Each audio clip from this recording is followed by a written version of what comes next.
আজকে Chinese item রান্না করব কিছু, হ্যাঁ। তো দেখেন, একটা চাইনিজ আইটেম রান্না করতে হলে সবই আপনাদের সাথে শেয়ার করব, কত কিছু যে আগে রেডি করে নিতে হয়। আমার রান্নাঘর এমনিতেই অনেক ছোট, জিনিসপত্র রাখারই জায়গা হয় না। তারপর আপনাদেরকে দেখাচ্ছি, আসলে আমরা তো অল্প অল্প করে কেটে কেটে নিছি, কারণ আমরা অল্প মানুষ, মাত্র 3 জন মানুষ। তো সব কিছু রেডি করলাম। এই যে দেখেন, চিকেন, চিংড়ি সব কিছু এখানে রেডি করে রাখছি। আরও কিছু চিংড়ি ভিজায় রাখছি। এটা একটু ছোট সাইজ, এটা দিয়ে হচ্ছে রাইস করব এর জন্য। আর এই যে এখানে আবার কিছু চিকেন, এটা হচ্ছে রাইসের জন্য আর হচ্ছে সবজির জন্য কেটে রাখছি। তো এই দেখেন, প্রিপারেশনটা নিতেই আসলে অনেক সময় লাগে। তো কি কি করছি আজকে সবই আপনাদের সাথে শেয়ার করব, আশা করি সাথেই থাকবেন। আমি এই যে 2 চুলায় 2টা পাতিল বসায় নিছি। একটার মধ্যে হচ্ছে রান্না করব চিংড়ি, আর একটার মধ্যে হচ্ছে রান্না করব ভেজিটেবল। তো কিভাবে রান্না করি চলুন দেখি। প্রথমেই আমি 2টার মধ্যেই তেল দিয়ে নিছি, আর হচ্ছে 2টার মধ্যে এরকম একটু রসুন ছেঁচা দিয়ে দিব। রসুন আমি একটু ছেঁচে নিছি, তো সেটা একটু দিয়ে দেবো 2টাতেই। এটার মধ্যে আমি করব চিংড়ি, আর এটার মধ্যে করব ভেজিটেবল। এবার আমি এটার মধ্যে একটা জিনিস মিক্স করব। এই যে এখানে একটা মিক্সচার তৈরি করে রাখছি, আমি বলতেছি এটাই কি আছে। এটার মধ্যে আছে ডিম, তার সাথে আছে চিকেন, তার সাথে আছে আচ্ছা এটাও পুড়ে যাচ্ছে, এটার মধ্যে আমি একটু পেঁয়াজ কুচি দিয়ে নিই, আর চিংড়ি মাছের জন্য গাজর দিয়ে নিই।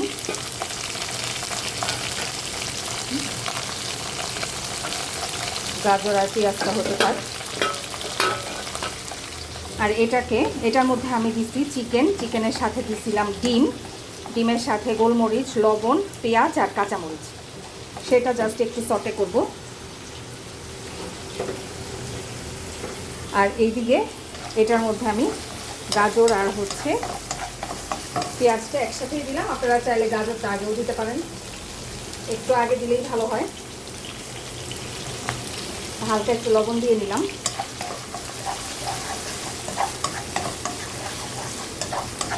তো এটাও একটু সটে করব, আর এটাও একটু সটে করব।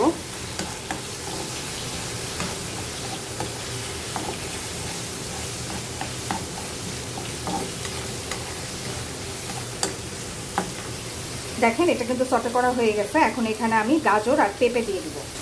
আগের থেকেই আমি গাজর আর পেঁপে কেটে রাখছিলাম, সেগুলো এখন আমি এখানে দিয়ে দিচ্ছি।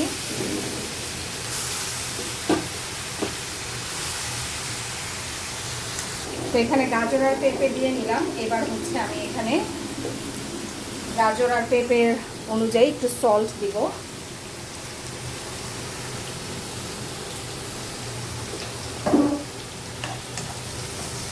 তো এখানটা একটু সল্ট দিয়ে নিলাম, দিয়ে আমি এটাকে সিদ্ধ করে নিব এইভাবেই। তো এই পর্যায়ে আমি এটাকে একটু মিক্স করে দিলাম, তারপরে হচ্ছে এটাকে এখন ঢেকে রাখবো। তো এটাকে ঢাকনা দিয়ে ঢেকে দিলাম। এইদিকে হচ্ছে আমি দেখি এটার কি অবস্থা। এখানে কিন্তু গাজরগুলো সটে করা হয়ে গেছে। এখন আমি এখানে চিংড়ি দিয়ে দেবো। এখানে আমি একটু চিংড়ি দিয়ে নিলাম। চিংড়ির মধ্যে হালকা একটু লবণও ছিটাই দিছি। চিংড়িগুলোকে আমি এখন ভাজবো, 2 পিঠে সুন্দর করে ভেজে নিব।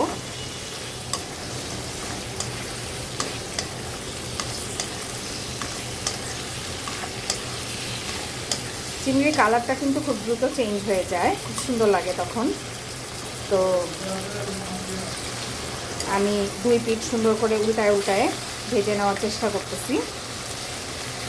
এক পিঠ কালার হয়ে গেলে আরেক পিঠ উল্টায় দিতেছি, যেন কালারটা সুন্দর হয়, প্লাস 2 পিঠই সমানভাবে ভাজা হয়।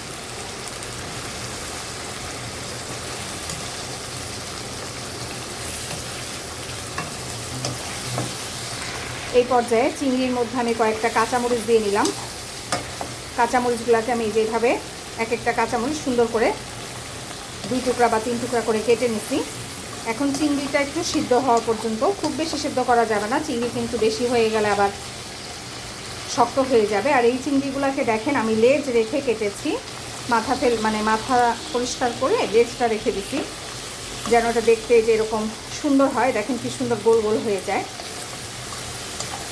তো এটাকে একটু নেড়ে চেড়ে আমি এটার মধ্যে টমেটো মিশাবো।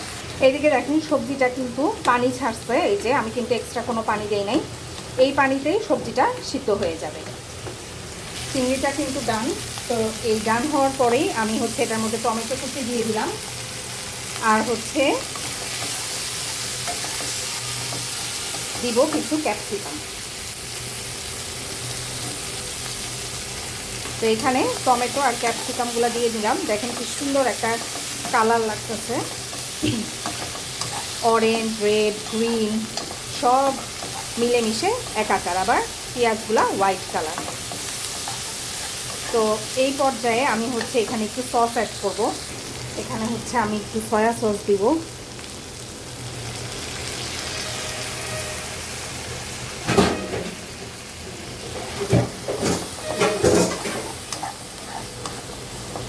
তারপর একটু টমেটো সস দিব। এখন একটু এখানে টমেটো সস, একটু চিলি সস আর হচ্ছে সামান্য একটু ভিনেগার মিশাই নিলাম।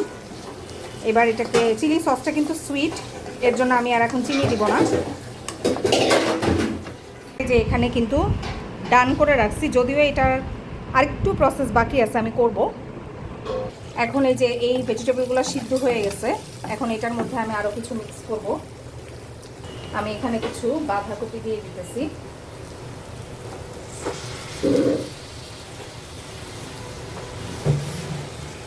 এখানে বাঁধাকপি দিয়ে নিলাম, কিন্তু এখানে হচ্ছে আর কোনো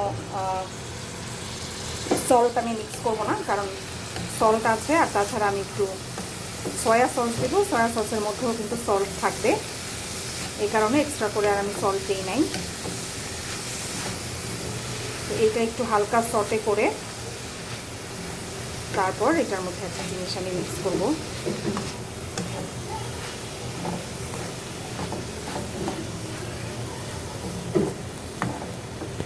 এই পর্যায়ে আমি এখানে একটা চিকেন স্টক মিশাই দিতেছি,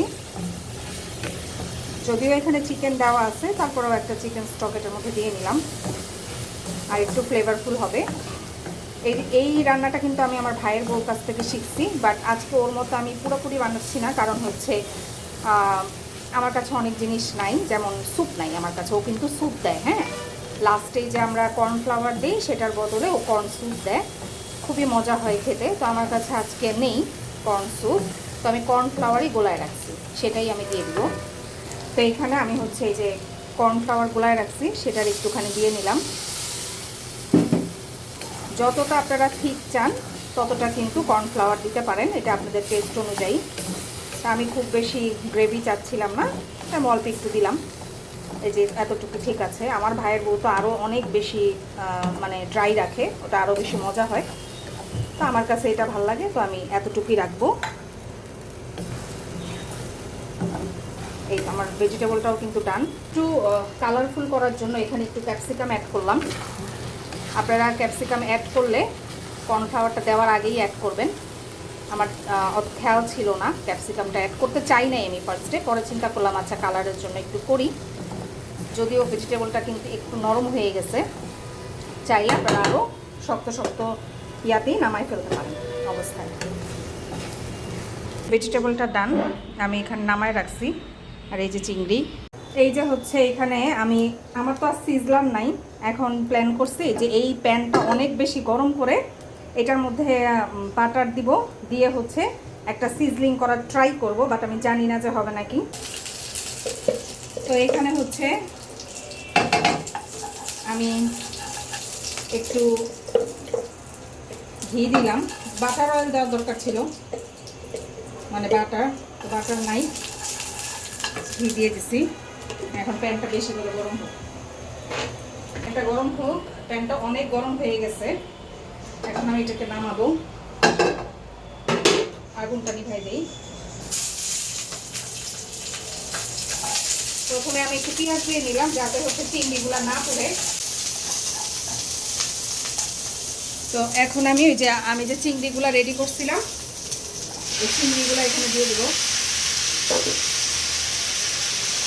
আই হোপ যে এটা একটা স্মোক ক্রিয়েট করবে।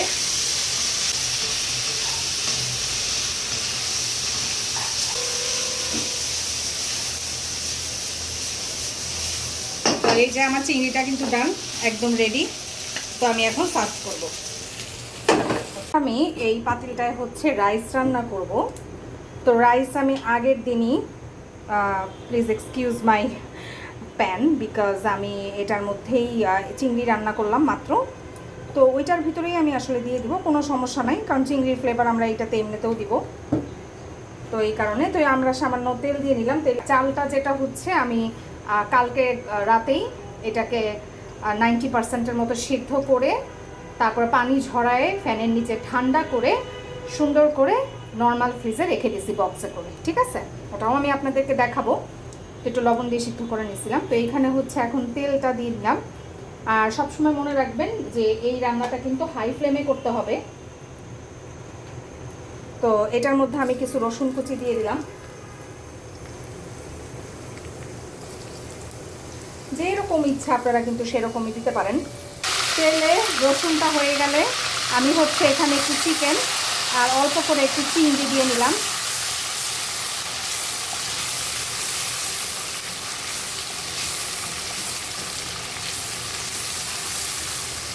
এটা একটু সটে করব।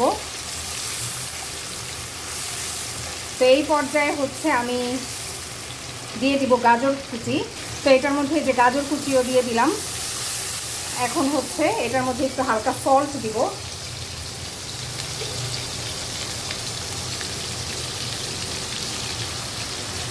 হাফ টেবিল টিস্পুনের মতো সল্ট আমি এখানে অ্যাড করলাম।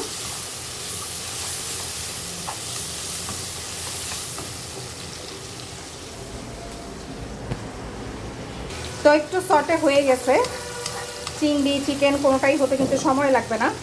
তো এই পর্যায়ে আমি হচ্ছে 2টা ডিম ফিটে রাখছিলাম, সেই ডিম 2টা এখানে দিয়ে দিলাম। ডিমটা আমি ভেঙেই রাখছিলাম। তো এটার সাথে এখন সুন্দর করে মিক্স করব। আপনারা কিন্তু তেলের মধ্যে আগে ডিমটাও দিয়ে দিতে পারেন। আমি এক এক সময় এক একটা করি, যে কোনোটা করলেই হয়। তো এটাকে আমি এখন ভেঙে নিব, স্ক্রাম্বল করব। তো এটার মধ্যে আমি এখন একটু গোলমরিচ আর মিক্সড হার্বস দিছি, দিয়ে এটাকে একটু নাড়াচাড়া করব। এরপরে এখানে দিব হচ্ছে সয়া সস।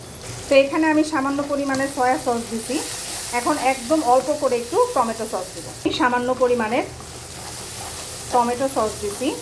এখন হচ্ছে আমি এখানে একটু চিনি অ্যাড করব। এখানে হাফ টিস্পুনের মতো চিনি আমি অ্যাড করে দিলাম। চিনিটা দিলে ফ্রাইড রাইসটা খুবই মজা হয়। এবার আপনাদের সাথে শেয়ার করব যে আমি কালকে রাইসটা কিভাবে প্রিপেয়ার করছিলাম। বললাম না আপনাদেরকে, রাইসটা সিদ্ধ করে ঠান্ডা করে লবণ দিয়ে সিদ্ধ করছি, প্যানের নিচে ঠান্ডা করছি। ফুল সিদ্ধ করা যাবে না, 80 to 90%। তো এটাকে আমি বক্সে রেখে দিয়েছিলাম ফ্রিজে। এখন হচ্ছে এটাকে আমি মিক্স করে নিব। দেখেন কি সুন্দর ঝরঝরা আমি দিচ্ছি, মানে ধরছি আর এটাকে সুন্দর করে ভেঙে ফেলতে পারতেছি। হ্যাঁ, তো এই ফুল ফ্লেমেই এটাকে আমি মিক্স করব। তার আগে একটা জিনিস দিচ্ছি, আমি হচ্ছে দেখেন ক্যাবেজ কেটে রেখেছিলাম। ক্যাবেজের উপরে যে পাতার অংশটা, সেটা আমি এভাবে কাট করে নিয়েছি। তো সেইটা আমি একটু এখানে দিয়ে দিলাম। সাথে একদম এই ক্যাবেজের জন্য সামান্য পরিমাণ সল্ট অ্যাড করে দিলাম। এবার আমি এটাকে জাস্ট নেড়ে চেড়ে মিক্স করব। যেই প্যানটায় আমি দিছিলাম চালের পরিমাণ বেশি হয়, প্যানটায় জায়গা হচ্ছিল না, তাই আমি প্যানটা চেঞ্জ করলাম। চেঞ্জ করে এটা এখন আরামসে আমি মিলাতে পারছি, ওটার মধ্যে পড়ে যাচ্ছিল। তো দেখেন কি সুন্দর একটা কালার আসছে ফ্রাইড রাইসের। তো এটাকে আমি এখন নেড়ে চেড়ে ফুল সুন্দর করে মিক্স করবো। আর দেখেন কতটা ঝরঝরা হয়েছে, 90% সিদ্ধ হয়েছে। আর বাকি যে 10% আছে, সেই 10%ও কিন্তু নাড়তে নাড়তেই আসলে সিদ্ধ হয়ে যাবে। তো এটা হওয়ার পরে আমি আপনাদের সাথে শেয়ার করবো। এটা হচ্ছে আমাদের ফ্রাইড রাইসটা কিন্তু রেডি। তো এখন আমি এখানে ঢেকে রেখে দিব। Yummy, thank you.